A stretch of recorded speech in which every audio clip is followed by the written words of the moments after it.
পানির ন্যায্য হিস্যা দাবিতে তিস্তা পানে অভিনব কর্মসূচি বিএনপির। দুদিনের আয়োজনে হাজারো মানুষের সমাগম। মির্জা ফখরুল সহ কেন্দ্রীয় নেতাদের অংশগ্রহণ। দ্রুত মহাপরিকল্পনা বাস্তবায়নের দাবি।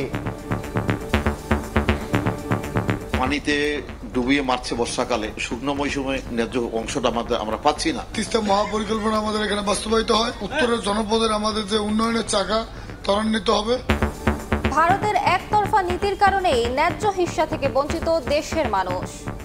একতরফাভাবে ভারত তিস্তার পানি প্রত্যাহার করে নিয়ে তারা তাদের কৃষিক্ষেত্রে এবং তাদের অন্যান্য ক্ষেত্রে তারা তাদের উন্নয়ন সাধিত করেছে, সেই সাথে আমাদেরকে পানি বঞ্চিত করেছে। তিস্তা পরিকল্পনা এটা সবার আগে অধিকার দিয়ে এটার দ্রুত বাস্তবায়ন করা হোক।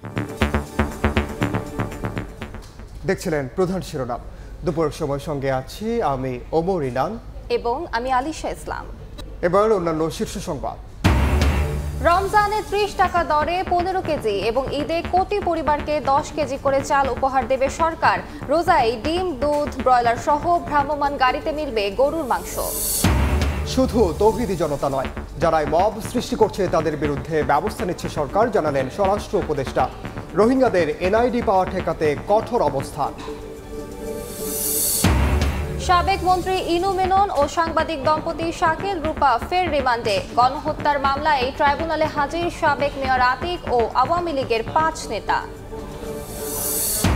করোনায় স্বাস্থ্য খাতে বিদেশি সংস্থার $700 মিলিয়ন কাজে জালিয়াতি। কমিশন পেতেন প্রকল্প পরিচালকের স্ত্রীও। বাংলা একাডেমিতে অনিয়মের অভিযোগে দুদকের অভিযান।